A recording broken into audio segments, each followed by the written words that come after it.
Good morning all of you. आज मैं विशेष रूप से न्यायाधीशों, माननीय न्यायाधीशों, ऑनरेबल जजेज, judicial system, respected lawyers, law students, law universities, editors of newspapers, ये जो teachers and citizens of India, यानी साझा प्रयास, साझा विचार मंच, साझा जिम्मेदारी। कुछ बातें ऐसी आती हैं सामने जिससे राष्ट्र की छवि, राष्ट्र के अंदर कानून द्वारा, शक्ति द्वारा उन लोगों पर अंकुश लगाया जा सकता है टिप्पणी करने पर, परंतु विदेशों में किसी राष्ट्र की छवि अच्छी होना बहुत ज़रूरी है। हम भी चाहते हैं हमारे राष्ट्र की छवि भी अव्वल दर्जे की हो। लोग उदाहरण पेश करें विदेशों में कि वहाँ से ज़्यादा अन्य जगह ये चीज़ तो हो सकती है, परंतु ये अच्छी चीज़ किसी के पास नहीं है। और भारत ने स्वयं शुरुआत से ही रॉकेट किसी ने बनाया होगा, हवाई जहाज किसी ने बनाई होगी, हेलीकॉप्टर किसी ने बनाया होगा। कहते हैं गुरुकुल व्यवस्था, ऋषियों का देश और संस्कारशाला, हम यदि सबसे अधिक अपने आप को ऊंचे दर्जे पर होने का दावा करते रहे हैं तो वो है संस्कारशाला के कि हमारे संस्कार सबसे ऊंचे हैं। संस्कृत का पठन पाठन रहा है संस्कृत का यहाँ, और संस्कृत संस्कार सिखाती है, इसमें कोई दो राय नहीं। कोई व्यक्ति विदेशी पढ़कर देख ले, हो सकता है टेक्नोलॉजिकल वे से उन्होंने अपने आप को ज़्यादा अपडेट या मॉडर्न कर लिया हो, एडवांस कर लिया हो, परंतु संस्कारशाला के नाम पर, मॉरल वैल्यूज़ के नाम पर हम आगे थे।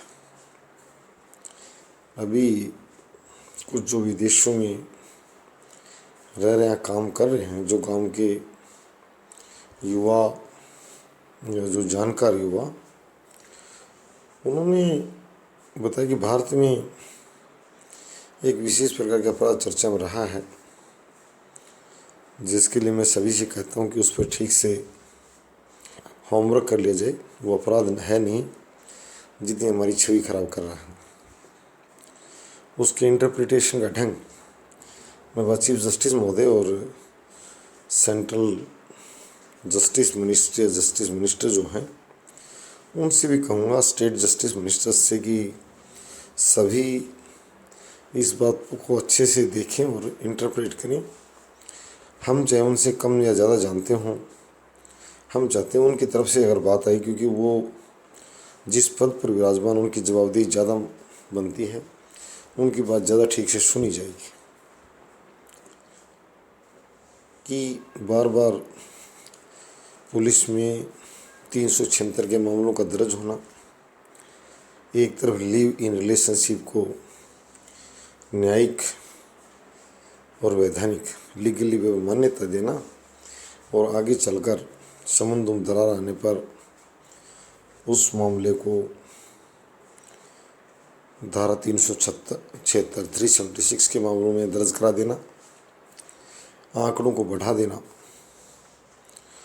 प्रशासनिक अव्यवस्था या कुव्यवस्था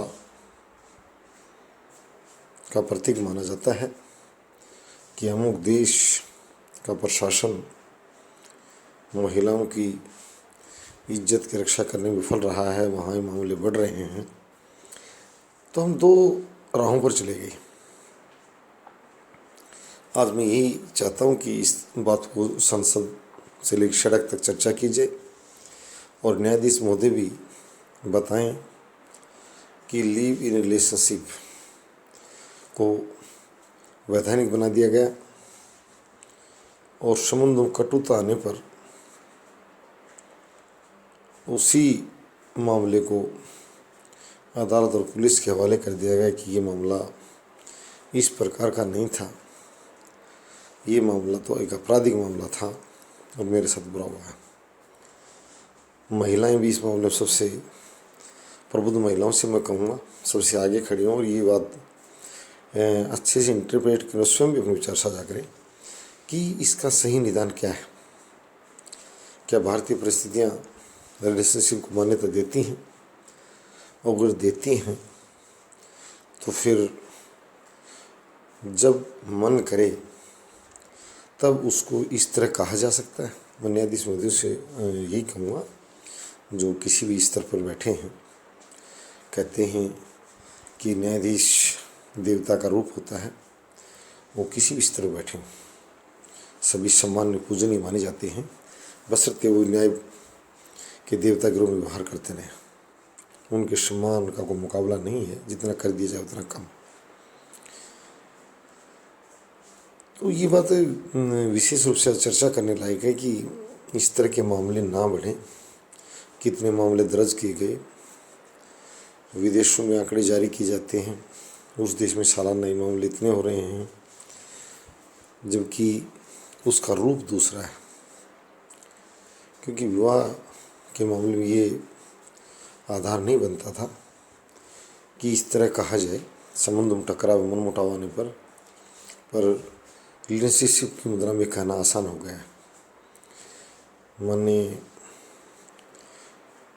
कलकत्ता हाई कोर्ट ने भी पहले कहा था, बड़ी मर्यादित टिप्पणी की थी कि इस रूप में साथ जीना, इस रिश्ते में जीना किसी मंदिर में समाज के आगे अग्नि को साक्षी बना लेने काफ़ी नहीं है, वो अपने आप में विवाह है। माननीय न्यायाधीश महोदय, वेस्ट बंगाल उच्च न्यायालय हाई कोर्ट के न्यायाधीश महोदय की टिप्पणी थी मामले को लेकर कि निश्चित रूप से आपके बीच में रिश्ता पाया जाता है। कोई महिला इस मामले को लेकर गई थी, उनके पक्ष में फैसला सुनाया था जज महोदय ने उस पुरुष को कि आप इनके पति हैं और पति की जिम्मेदारी निभाएं, उससे बचकर न जाए। तो मैं ये कहूँगा कि इस मामले में बड़ी संजीदगी का परिचय दे सभी पक्ष, सभी जिम्मेदार नागरिक, जिम्मेदार अधिकारी, न्यायविद और नेता, कि इस तरह के मामले किस ढंग से निपटे जाएं ताकि भारत की छवि राष्ट्रीय स्तर पर पवित्रता के रूप में जानी जाए और महिलाओं को साझा, इसमें महिलाओं के साथ भी बात साझा की जाए कि modern culture live in relationship की जो कंसेप्ट आई है उसको किस हद तक आगे बढ़ाया जाए। क्योंकि ये रिलेशनशिप और ये आंकड़े एक साथ बढ़ रहे हैं, इसलिए मैं कह रहा हूँ कि न्याय प्रणाली से भी प्रार्थना कर रहा हूँ कि न्याय प्रणाली कहते हैं कि judicial system reflection of government image, सरकार की छवि न्यायपालिका से प्रभावित होती है। अगर अपराधियों को कठोर दंड दिया जाए तो न्यायपालिका और सरकार दोनों छवि को चार चांद लग जाते हैं। और न्यायपालिका के फैसले पर अगर कोई अपराधी बाहर रास्ता आ रहा है तो नए प्रश्न चिन्ह खड़े हो जाते हैं। भगत सिंह जी वाली बात है कि मैं इसलिए फांसी पर चढ़ रहा हूँ कि करोड़ों युवा भारतीय भी चढ़ने के लिए तैयार हो जाएं देश के लिए। एक नहीं, एक से कई करोड़ पैदा कर रहा हूँ मैं। ये हौसला करोड़ों लोगों को भरने के लिए मैं अपना बलिदान कर रहा हूँ। तो मैं ये न्यायाधीश महोदय से कहूँगा कि जनता का मनोबल ना टूटने दें, किसी भी स्तर पर न टूटने दें। आज न्यायपालिका में अपीलिंग की जो संख्या बढ़ रही है वो टॉपिक में बाद में लूँगा, पर मेरा यही कहना है कि इस पर ठीक से विचार विमर्श कर लिया जाए कि ये प्रथा कभी इस तरह के मामलों को बढ़ाने का आधार ना बन रही हो, और बन रही हो तो इससे कैसे निपटा जाए। क्योंकि अंतर्राष्ट्रीय स्तर पर इससे राष्ट्रीय प्रशासन की छवि प्रभावित होती है और हम ईश्वर से प्रार्थना करते हैं कि इस समस्या का जल्दी से जल्दी निदान हो और भारत एक संस्कारशाला बनकर उभरे, ताकि पश्चिम जगत के लोग, लैटिन अमेरिका के लोग और अफ्रीकन और हमारे पड़ोसी देशों के लोग जो अलग अलग प्रकार के हैं, वो भारत आएँ, संस्कार सीखने आएँ, अपने बच्चों को भेजें यहाँ ज़्यादा से ज़्यादा कि वहाँ संस्कार सिखाए जाते हैं, जीने का आदर्श ढंग सिखाया जाता है। अकेली टेक्नोलॉजी मैनेजमेंट नहीं सिखाई जाती, संस्कारों का बहुत बड़ा महत्व है। इससे अनुशासन भी पलता बढ़ता है और शांत समाज का निर्माण भी होता है। धन्यवाद।